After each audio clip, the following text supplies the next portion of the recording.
Hello. Difficulty in airway management during anesthesia has potentially serious complications, as inability to ventilate during anesthesia can lead to hypoxic brain injury and maybe death in another few minutes. In this topic, I will talk about how to manage an anticipated difficult airway, how to manage an unanticipated difficult airway, how to formulate a plan, and how to approach, and why we should have a flowchart based approach to prevent any mishaps to happen. So why a difficulty can happen in airway secondment? The difficulty can happen due to multiple reasons. The difficulty can happen when we are unable to ventilate the patient. So difficulty may occur in mask ventilation. Difficulty may occur in placement of supraglottic airway device. Difficulty may occur during laryngoscopy and tracheal intubation. Apart from this, the other potentially serious complication which can occur during airway securement is your aspiration, laryngospasm, and bronchospasm. All these are life-threatening. So, in case of a predicted difficult airway, we should have a proper formulated plan and approach to manage these airways. So, let us first define when do we say difficulty? What do I mean by difficult ventilation? I mean by difficult ventilation, inability of an assisted and unassisted and single anesthesia clinician to maintain alveolar oxygen delivery or reverse the signs of inadequate ventilation. So this is difficult mask ventilation or difficult supraglottic airway ventilation. So single person alone is unable to reverse all the signs of inadequate ventilation. Then we call it difficult ventilation. When do we call difficult supraglottic airway device placement? When multiple attempts are being taken to place it. When it requires multiple attempts. Difficult laryngoscopy, inability to see any part of the vocal cord even on multiple attempts of laryngoscopy. So, inability to visualize any portion of vocal cords after multiple attempts of laryngoscopy is difficult laryngoscopy. And difficult intubation, inability to place a tracheal tube into the larynx and trachea after multiple attempts. So, this is what is difficulty. Every patient before anesthesia should undergo a proper history and evaluation to predict difficulty in airway. So, recognition of difficult airway is very important and management starts with recognition. So, all patients undergoing anesthesia should have a complete history, should have a complete airway history, and anesthesia focused physical evaluation including the airway assessment and anesthesia focused physical examination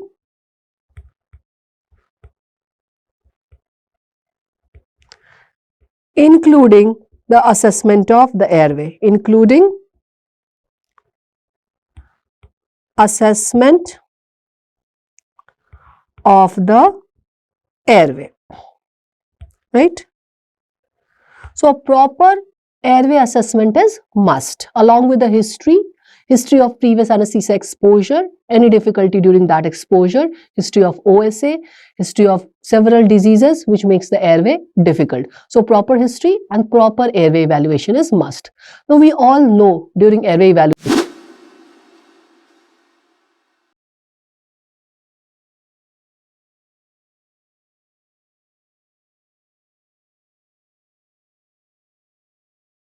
we follow a 12-point focused airway evaluation. Like we evaluate the oral cavity in which we evaluate the length of incisor.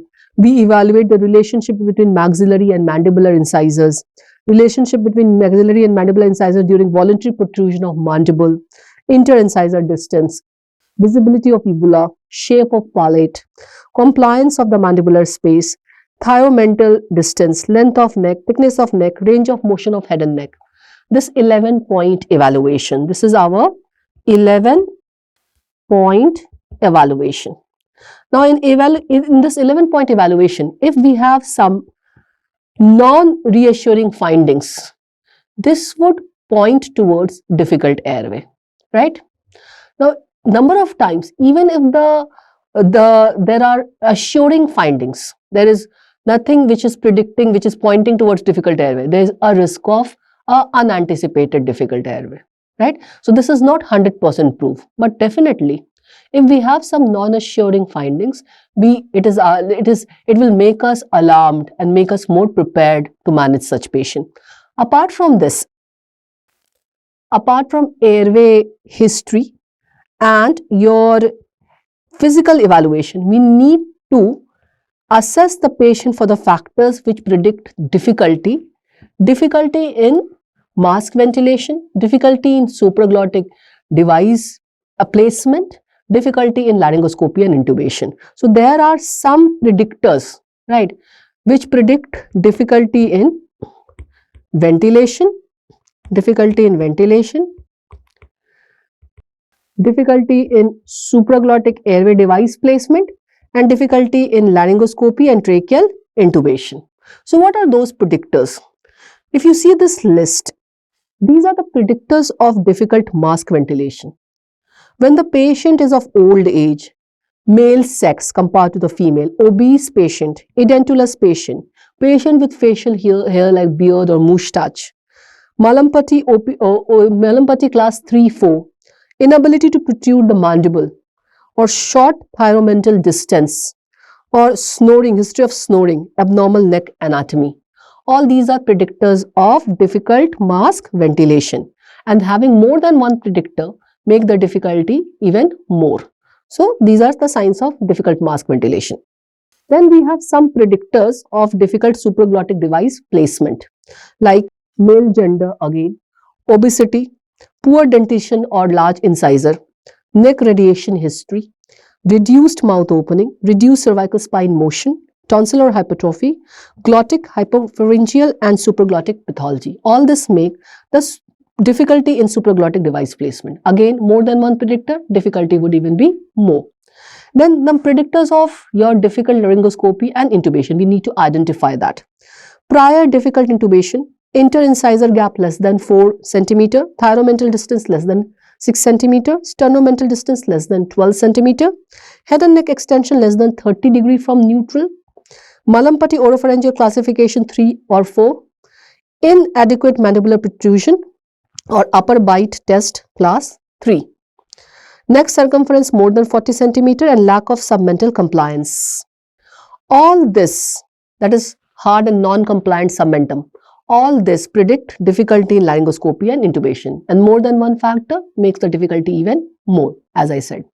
So when we have these predictors of difficulty present in patient, more than one difficulty, maybe patient has a combination of difficulty in mask ventilation and laryngoscopy and intubation, right? So more than one difficulty, we need to formulate a proper airway plan in these patients. Now we need to have a algorithm based approach.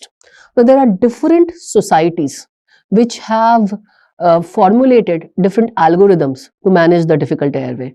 We have the European societies which has formulated their own algorithm. We have American Society of Anesthesiologists which has formulated their own algorithm. So here I will discuss the ASA algorithm to manage the difficult airway.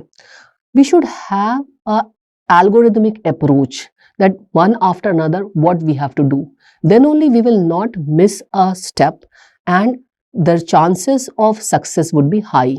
So there is an importance of algorithmic approach, importance of algorithmic approach.